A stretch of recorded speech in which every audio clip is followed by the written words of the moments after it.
बल्ल उज्यालो भयो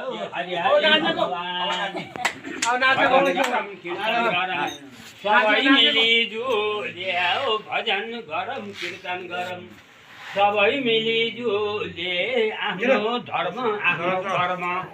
कसैले नभुले लक्ष्मी सरस्वती